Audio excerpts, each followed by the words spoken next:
Dan sesungguhnya kami jadikan untuk isi neraka jahanam kebanyakan dari jin dan manusia. Mereka mempunyai kolbu tetapi tidak dipergunakannya untuk memahami ayat-ayat Allah. Dan mereka mempunyai mata tetapi tidak dipergunakannya untuk melihat tanda-tanda kekuasaan Allah.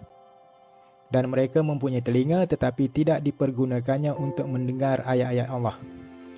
Mereka itu seperti binatang ternak, bahkan lebih sesat lagi. Mereka itulah orang-orang yang lalai. Quran Surat Al-A'raf ayat 179.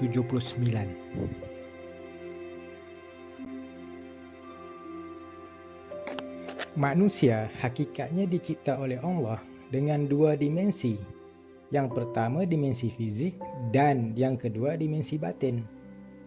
Kesempurnaan dimensi fizik dilalui oleh semua manusia. Tetapi untuk sempurna pada dimensi batin itu tidak dilalui oleh semua manusia. Ia hanya berlaku kepada manusia pilihannya.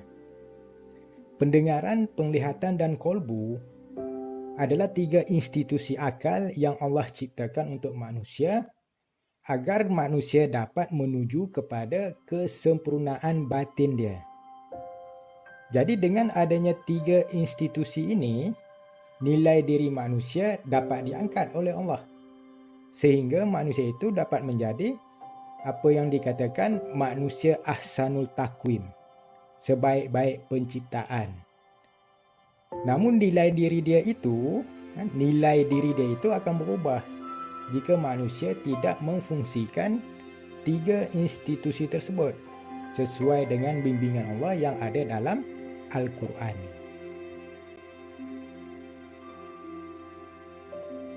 Firman Allah yang dibacakan di awal video tadi menjelaskan bahawa orang yang tidak faham Quran tempatnya di neraka jahanam. Syarat untuk masuk neraka jahanam sebenarnya tidak susah. Cukup hanya dengan cara jangan faham Quran.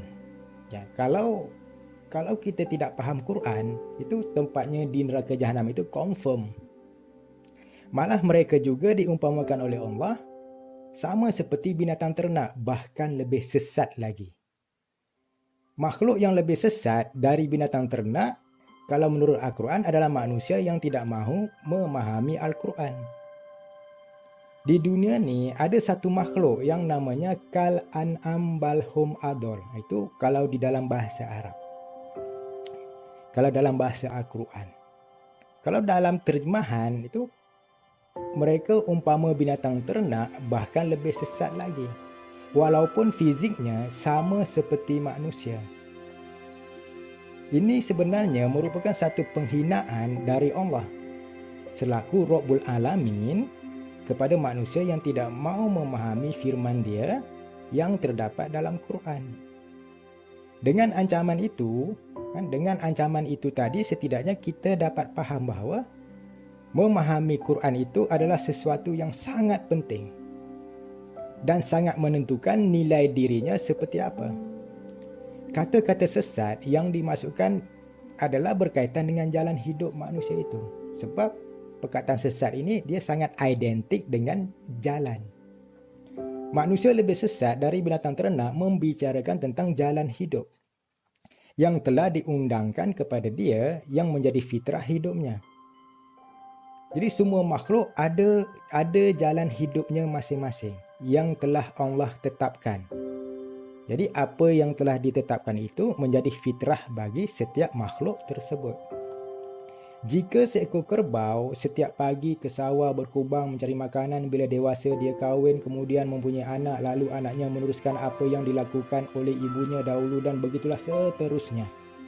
Itu sememangnya sudah menjadi jalan hidupnya yang telah ditetapkan oleh Allah selaku Tuhan yang Maha Pencipta. Jalan hidup seekor kerbau sejak dahulu sampai sekarang memang begitu. Tidak akan pernah berubah. Dan itu sudah menjadi fitrah hidupnya.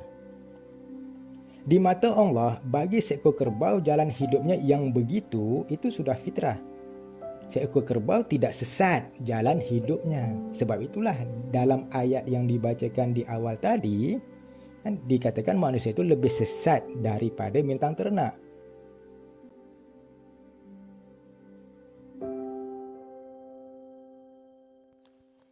Tetapi bagi manusia, Allah juga telah menetapkan jalan hidup baginya sejak dahulu, sekarang dan akan datang yang menjadi fitrah dirinya. Untuk mengetahui fitrah hidupnya atau jalan hidupnya yang mana satu yang betul, yang mana satu yang tidak betul, sudah tentu sumber ilmunya adalah Quran. Dari sinilah adanya keperluan bahawa Al-Quran itu perlu dipahami, sehingga Al-Quran dapat menjadi kitab petunjuk dalam hidup dan kehidupannya di muka bumi pada milenium ini. Kesimpulannya, dengan memahami Al-Quran, manusia terselamat dari azab neraka Jahanam dan nilai dirinya yang tadi lebih sesat dari binatang ternak kembali diangkat di mata Allah sebagai makhluk yang fitrah jalan hidupnya. Malulah sama kerbau.